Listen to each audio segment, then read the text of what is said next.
తెలంగాణ ప్రజలను ఓ వ్యాధి కంటిమీద కునుకు లేకుండా చేస్తుంది. ఇప్పటికే కరోనా, హెచ్ఎంపీవీ భయం నుంచి బయటపడ్డ ప్రజలకు ఈ వ్యాధి ఆందోళన కలిగిస్తోంది. హైదరాబాద్లో ఈ వ్యాధి బయటపడటం కలకలం రేపుతోంది. ఇంతకీ ఏమిటా వ్యాధి? ఆ వ్యాధి లక్షణాలేంటి? ఎలా సోకుతోంది? సోకకుండా జాగ్రత్తలేంటి? ఈ వీడియోలో తెలుసుకుందాం. హైదరాబాద్ ప్రజలను వణికిస్తున్న వ్యాధి గులియన్ బారే సిండ్రోమ్ జీబీఎస్. ఈ వ్యాధి కేసులు గత కొన్ని రోజులుగా మహారాష్ట్ర, పశ్చిమ బెంగాల్ రాష్ట్రాల్లో బయటపడ్డాయి. అక్కడ వందలాది మంది ఈ వ్యాధి సోకి బాధపడుతున్నారు. ఈ సిండ్రోమ్ బారిన పడినవారు తీవ్ర అనారోగ్యంతో ప్రాణాపాయ స్థితిలో చికిత్స పొందుతున్నారు. అయితే ఈ వ్యాధి మెల్లిగా ఇతర రాష్ట్రాలకు కూడా పాకుతుంది. ఈ క్రమంలోనే ఈ వ్యాధి తెలంగాణ వరకు చేరుకుంది. హైదరాబాదులో తొలి కేసు నమోదైంది.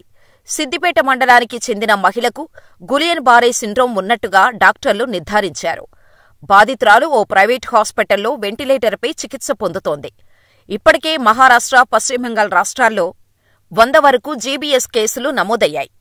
గులియన్ బారే సిండ్రోమ్ చాలా ప్రాణాంతకమైనది.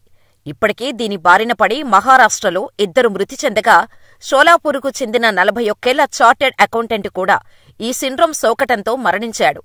పూణేలోని ఓ హాస్పిటల్లో వృద్ధురాలు చికిత్స తీసుకుంటూ మరణించింది. ఇలా మహారాష్ట్రలో ఈ జీబీఎస్ మృత్యు తాండవం చేస్తోంది. దీంతో మహారాష్ట్ర ప్రభుత్వం అప్రమత్తమై నియంత్రణ చర్యలు చేపట్టింది. పశ్చిమ బెంగాల్లో కూడా ఇదే పరిస్థితి. గులియన్ బారే సిండ్రోమ్ కారణంగా 3 మరణించారు. వీరిలో ఓ చిన్నారి కూడా ఉంది. రాజధాని కోల్కతాలో ఈ సిండ్రోమ్ కేసులు నమోదవుతున్నాయి. గులియన్ బారే సిండ్రోమ్ ఎలా వ్యాపిస్తుందంటే, బ్యాక్టీరియా ద్వారా వ్యాపిస్తుంది. కలుషిత ఆహారం, నీరు తీసుకోవటం వల్ల సోకుతుంది. అయితే గులియన్ బారే సిండ్రోమ్ అంటువ్యాధి కాదు. కరోనా, హెచ్ఎంపీవీ మాదిరిగా ఒకరి నుండి ఒకరికి సోకదు. ఈ వ్యాధి రోగనిరోధక శక్తి తక్కువగా ఉన్నవారి మీద ఎక్కువ ప్రభావం చూపిస్తుంది. ఈ వ్యాధి సోకటం వల్ల నాడీ వ్యవస్థపై ప్రభావం పడి పక్షపాతం, హార్ట్అటాక్ వచ్చే ప్రమాదం ఉంటుంది. అందుకే వ్యాధి లక్షణాలు కనిపిస్తే వెంటనే అలర్ట్ అవ్వాలని వైద్యులు చెబుతున్నారు. గులియన్ బారే సిండ్రోమ్ వచ్చిందని గుర్తించే లక్షణాలు: చేతులు, కాళ్లల్లో తిమ్మిర్లు, కాళ్ళు చేతుల్లో నొప్పి, కాళ్లల్లోని కండరాలు బలహీనపడినట్టు అనిపించటం, నడవలేకపోవటం, శరీర భాగాల్లో జలధరింపు ఈ సిండ్రోమ్ లక్షణాలు. ఈ సిండ్రోమ్ సోకిన వారంలో జ్వరం, పొత్తికడుపులో నొప్పి, వాంతులు, విరేచనాలు, గొంతులోని కండరాలపై కూడా ఇది ప్రభావం చూపిస్తుంది. ఈ గులియన్ బారే సిండ్రోమ్ శ్వాస వ్యవస్థపై ఎక్కువగా ప్రభావం చూపుతుందని వైద్యులు చెబుతున్నారు. దీని కారణంగా శ్వాస కండరాలపై ఇది ఎక్కువగా ప్రభావం చూపిస్తుంది. దీనివల్ల ఈ వ్యాధి సోకినవారు ఊపిరి తీసుకోవటంతో ఇబ్బందులు ఎదుర్కొంటారు. రక్తపోటుపై కూడా ప్రభావం చూపిస్తుంది. గుండె పనితీరును దెబ్బతీస్తుంది. మూత్రాశయంపై కూడా దీని ప్రభావాన్ని చూపిస్తుంది.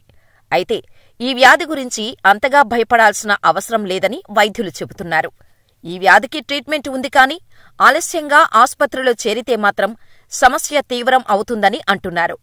వ్యాధి సోకిన తొలి దశలోనే ఆస్పత్రిలో చేరితే 4 వారాల్లో కోలుకునే ఛాన్స్ ఉంటుందని చెబుతున్నారు. వ్యాధి ముదిరితే కోలుకోవటానికి దాదాపు 6 నెలలు పట్టొచ్చు. ఒక్కోసారి ప్రాణం కూడా పోతుందని, ఎవరిలోనైనా ఈ లక్షణాలు ఉంటే వెంటనే వైద్యులను సంప్రదించాలని సూచిస్తున్నారు.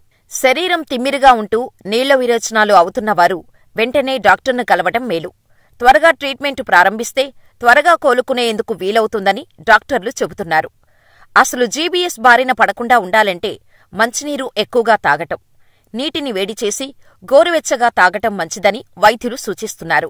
మాంసం, చికెన్ వండుకునేటప్పుడు బాగా ఉడికించి 75 డిగ్రీల వేడిలో వండాలని చెబుతున్నారు. సరిగా వండని ఆహారం తినకూడదని హెచ్చరిస్తున్నారు. So be careful. మీ ఆరోగ్యం మీ చేతుల్లోనే ఉంది. సరైన జాగ్రత్తలు తీసుకోండి. మొన్నటి వరకు కరోనా కంటిమీద కునుకు లేకుండా చేసింది. నిన్నటికి నిన్న హెచ్ఎంపీవీ, ఈరోజు గులియన్ బారే సిండ్రోమ్ ప్రజల్లో వణుకు పుట్టిస్తుంది. ఇలా ప్రపంచం చుట్టూ నిత్యం ఏదో ఒక వైరస్ దాడి చేయటం వల్ల ప్రజల్లో ఎప్పుడు ఏ వ్యాధి వస్తుందో తెలియక భయంతో బతుకుతున్నారు. 2020లో కరోనా మహమ్మారి ఎంతటి బీభత్సం సృష్టించిందో ఎవరూ మరిచిపోలేం. అంతగా డ్యామేజ్ చేసింది. చిన్న పెద్ద అనే తేడా లేకుండా దాదాపు 3 ఏళ్లు ప్రాణాలను అరచేతుల్లో పెట్టుకుని బ్రతికేలా చేసింది. ఇప్పుడు కొత్తగా గులియన్ బారే సిండ్రోమ్ ఎంట్రయ్యి ప్రజల్లో భయం పుట్టిస్తోంది. ఇది ఎంతకాలం దాని ప్రభావం చూపిస్తుందో చూడాలి.